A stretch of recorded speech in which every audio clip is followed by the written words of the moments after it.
उसकी मर्जी के बगैर कुछ नहीं होता मेरे भाई।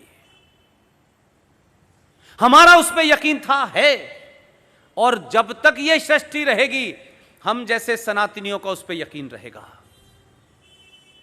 हम 1000 साल तक गरीब गुलाम बने, गुलामों के गुलामों ने गुलाम बनाया, लुटेरों ने हमें गुलाम बनाया। आज भी पिछले 70 सालों में मुझे कोई एक हिंदू सनातनी नहीं मिला जिसने यह कहा हो ऊपर वाले ने हमारे साथ बड़ी जाती की है। हम छोटे छोटे कामों को ऊपर वाले को जिम्मेदार देते हैं, यार भगवान ने यह मेरे साथ नहीं किया, यह करना चाहिए था। अगर यकीन रखो तो कंप्लीट रखो, आधा अधूरा मत रखो।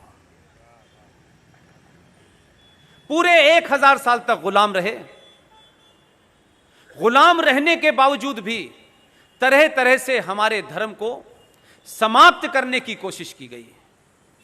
लेकिन उस दौर में भी ऐसे लोग थे जो ये जानते थे कि पूजा नहीं हो सकती, तो उन्होंने गमले में तुलसी लगा करके घर के बाहर रख के अपने हिंदुत्व को जिंदा रखा।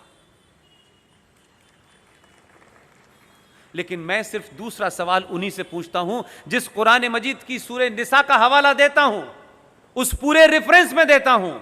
तुम तो कहते हो सिर्फ हम अल्लाह से डरते हैं और अल्लाह के अलावा, उसकी मर्जी के अलावा कुछ नहीं होता है, तो 2014 भी अल्लाह की मर्जी से पैदा हुआ है, 2019 भी है, और दिल्ली में भी आया है, और उत्तर प्रदेश में भी उसी की मर्जी से आया है।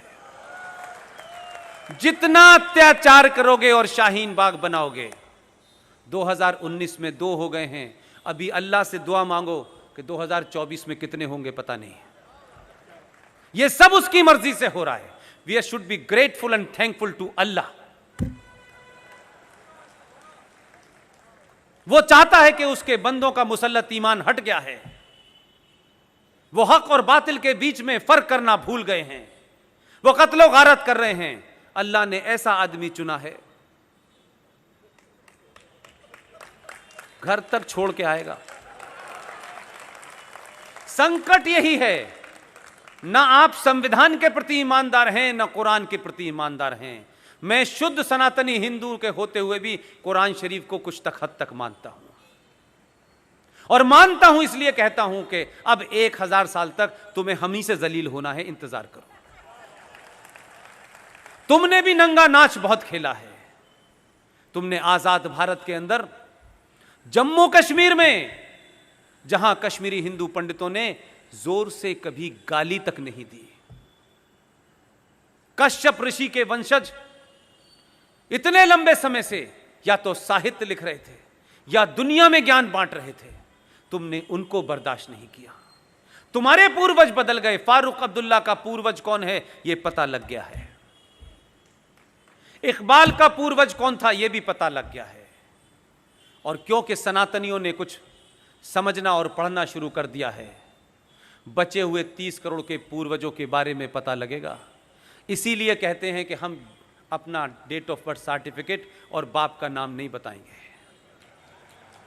क्योंकि जो सरकार है अगर उसको अपने बाप का नाम तुमने बता दिया, वो पूर्वजों का नाम वैसे ही बता देगी जैसे 1722 में पता चला कि फारूक अब्दुल्ला के पूर्वज का नाम राघोराम कौल था। तो जो लोग घर वापसी की चिंता कर रहे हैं कि घर वापसी करो, घर वापसी करो, मेरी उनको भी एक मशवरा है।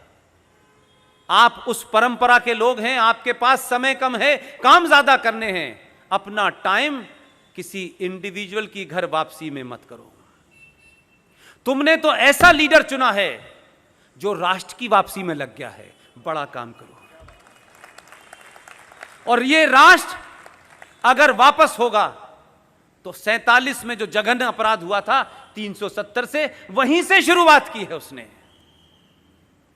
ये 30,000 जो मंदिर तोड़े गए हैं, ये मथुरा और काशी में जो आप पूजा ही गलत तरीके से कर रहे हैं, आपने ये पूछा नहीं कि शिव की पूजा के सामने, उस मंदिर के सामने एक नंदी होता है और नंदी का मुंह शिव जी के सामने होता है। यही होता है कि नहीं होता है?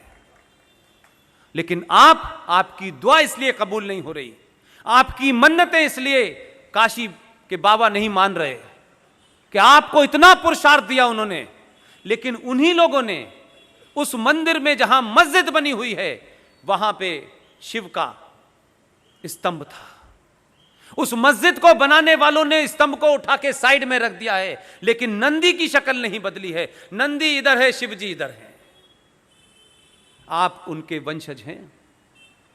जब तक नंदी के सामने शिव नहीं होगा, आपकी पूजा नहीं ग्रहण होगी।